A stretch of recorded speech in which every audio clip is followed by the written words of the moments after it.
அன்பானவர்களே, அன்பு வணக்கங்கள். இறந்தவருடைய அன்பை, அருளை, ஆசியை, பாதுகாப்பை பெறுவது மிக மிக அவசியம் ஆகும். ஏன் அவர்களுடைய பாதுகாப்பை நாம் பெற வேண்டும் என்று நீங்கள் கேட்கலாம். பொதுவாக கடவுளுடைய அருளும் ஆசியும் இருந்தால் நமக்கு எல்லாம் நடக்கும் என்ற ஒரு நம்பிக்கை இருக்கிறது இல்லையா? ஆமா, கடவுளை நீங்கள் பார்த்திருக்கிறீர்களா? ஏதாவது ஒரு கடவுளை நீங்கள் கண்ணால் கண்டது உண்டா? நீங்கள் கண்டது உண்டா? அல்லது உங்கள் தாய் தந்தை கண்டது உண்டா? இல்லை அவர்களுடைய தாய் தந்தை கண்டது உண்டா? கிடையாது. ஒரு நம்பிக்கை இல்லையா? நம்முடைய பல பரம்பரைகள் நம்பி வந்ததை நாமளும் நம்புகிறோம். எங்க அப்பா நம்பினாரு, எங்க தாத்தா நம்பினாரு, நானும் நம்புறேன் இல்லையா?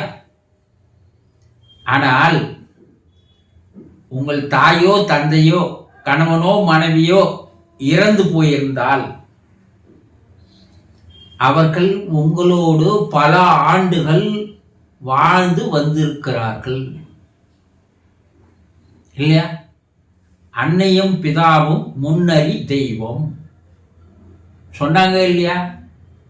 தாயிற் சிறந்ததொரு கோயிலும் இல்லை, தந்தை சொல் மிக்க மந்திரம் இல்லை சொன்னாங்க இல்லையா? அப்போ பல ஆண்டுகள் உங்களோடு வாழ்ந்த அவர்கள் இறைநிலையை, தெய்வ நிலையை அடைந்திருக்கிறார்கள். உண்மைதானே?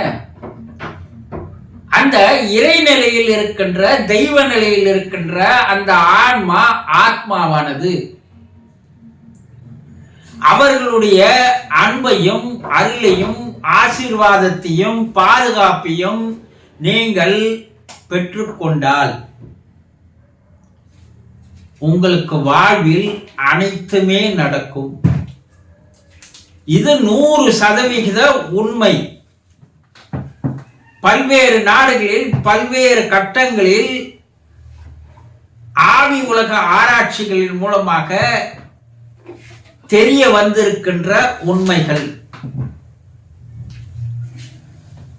அவர்களுடைய அன்பு, அருள், ஆசீர்வாதம், பாதுகாப்பு நமக்கு எந்த நேரமும் தேவைப்படுகிறது. நாம் அவர்களுடைய அன்புக்கு பாத்திரமானால்தான் அவர்களுடைய அன்பு நமக்கு கிடைக்கவே ஒழிய ஒரு பக்கமாக நீங்கள் அவர்களுடைய அன்பை பெற முடியாது. நீங்கள் அவர்களுக்கு அன்புக்கு பாத்திரமாக வேண்டும். அவர்களுடைய நம்பிக்கைக்கு நீங்கள் ஆளாக வேண்டும். அவர்களோடு நீங்கள் ஒரு இணக்கமான உறவு வைத்துக் கொள்ள வேண்டும். அவர்கள் மனதில் உங்களை பற்றி எந்த விதமான சிறு சந்தேகங்களும் இருக்கக்கூடாது. அப்ப நாங்க என்ன செய்யணும் குருஜி? கேட்கணும் இல்லையா? அவங்க அன்புக்கு பாத்திரமாக்கணும், அவங்க நம்பிக்கைக்கு நாங்க ஆளாகணும். அவர்கள் எங்கள் மேல் அக்கறையாக இருக்க நாங்கள் என்ன செய்வது?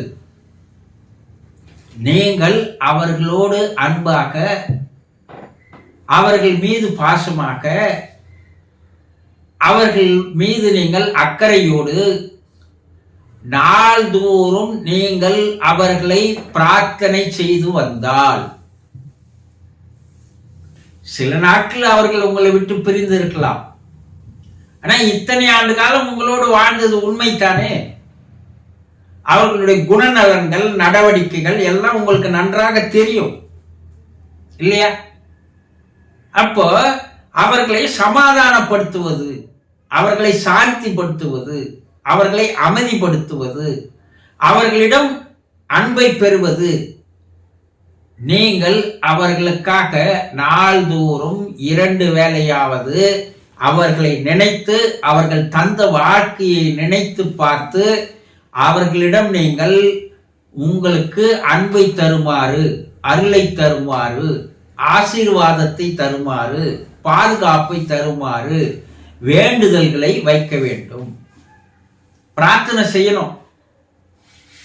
இந்த பிரார்த்தனை நீங்கள் தொடர்ந்து செய்து வர அவர்கள் மனம் இறங்கி, மனம் உருகி உங்களுக்கு அன்பையும் ஆசீர்வாதத்தையும் அருளையும் பாதுகாப்பையும் உங்களுக்கு 100% தருகிறார்கள் என்பது உண்மை உண்மை உண்மை.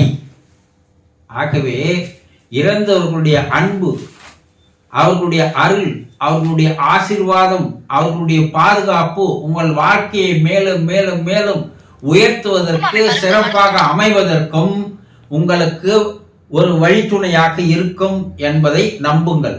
புரிந்து கொண்டீர்களா? சந்தோஷம்.